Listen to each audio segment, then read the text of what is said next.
For today we're going to have a look at this thing. It's another Sony, but it is a digital audio video control center.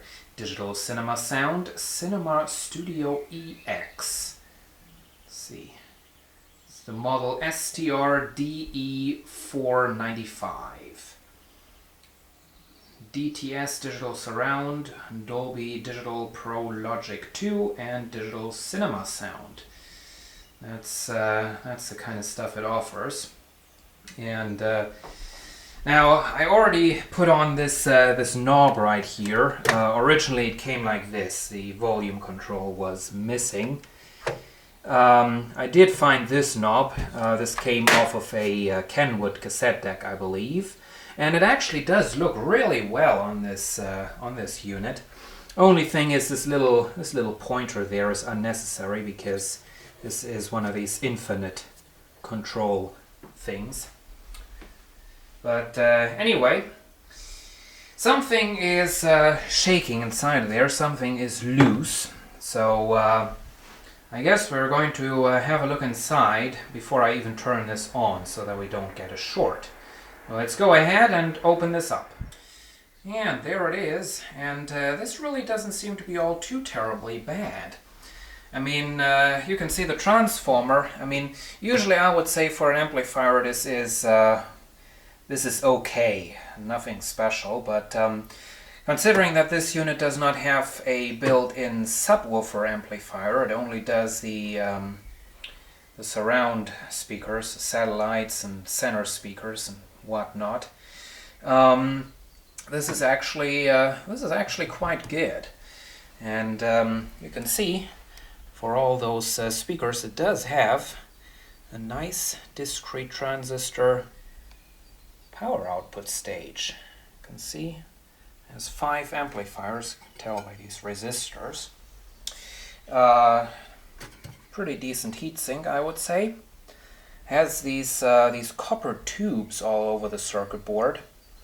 Not sure if that is like a very thick stuff for power, or if this is supposed to be good for the audio signal. I mean, it does have some of this on the input jack, so maybe that's what it's supposed to do. I'm not sure though. Tuner module is in there, of course. Modern tuners are always looking rather faint. This, I believe, is for the system remote control. The video board, as you can see, there could have been a lot more on there, but there isn't. And there is the power supply. That doesn't look all too terribly special. There is that. And that's the usual stuff up front. Now what was making noises inside of there were these 2 plastic pieces. What happened, these were catches for the top cover. This is the kind of stupid construction that a lot of producers have going on with their modern equipment. They always put on these little catches and hooks and whatnot to keep the top cover from being removed. And apparently the previous owners were kind of impatient when they got into the unit. This one's still in place. These 2 ones right there are broken off. They used to be there and there. And well, this one is, well, as you can see, that is halfway gone. Just want to take it off. Okay, so I guess without any further ado, we're going to see what it does when we power it up. Okay, it's plugged in, but well, it's not doing all too much. Either this doesn't have a standby LED or it's broken, because I don't see any kind of light coming on. I also don't see anything that would have been labeled standby or so. Just doesn't seem to have an LED for that. Let's see what happens when we turn it on. Well, something's smelling a little burnt, but I guess that's our neighbors doing a barbecue. Okay, heard a relay clicking.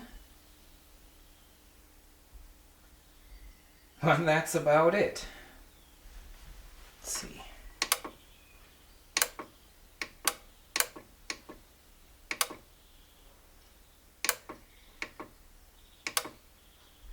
Well, the relay is clicking quite happily, but the amplifier doesn't seem to get any power. Oh, we'll have to see. Maybe this is a typical Sony problem.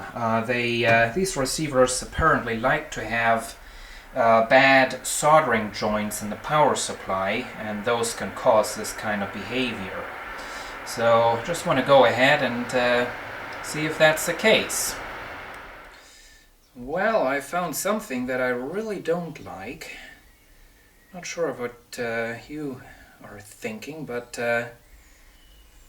that transformer right there, that does look pretty burned right there. So I guess I better check out this transformer a little bit.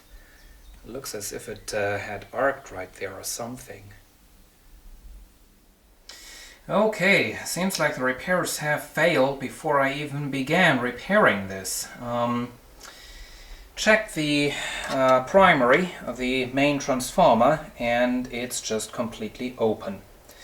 There is nothing, not a tiny little bit of conductivity between the two terminals, and that's where those are going in, and that's where that burn part is. So I guess we know why this is not powering on. It does power on if you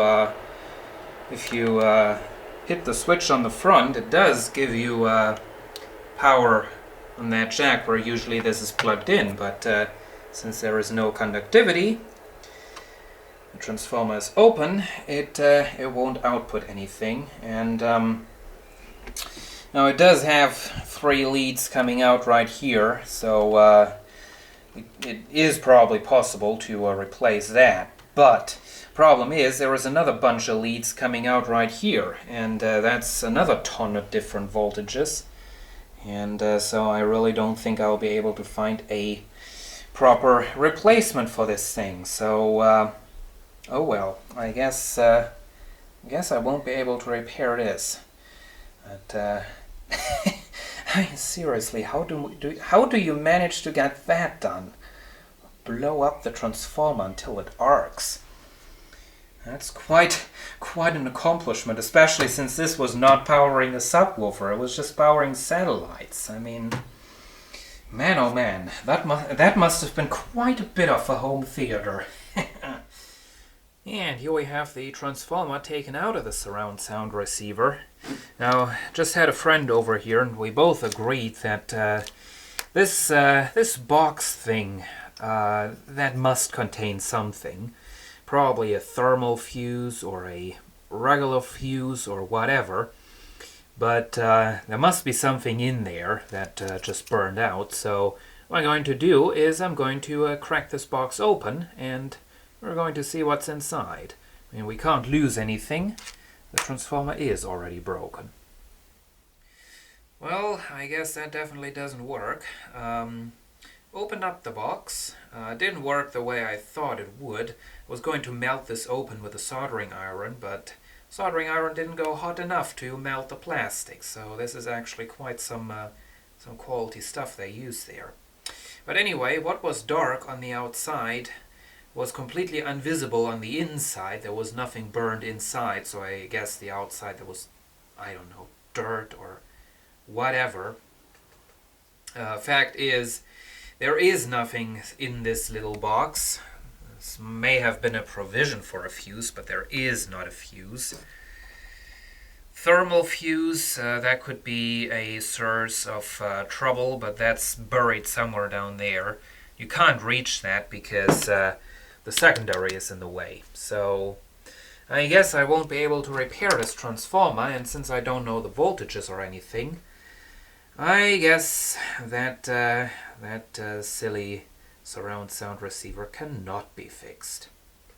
So that's it for this video. Hope you've enjoyed it, and see you again soon.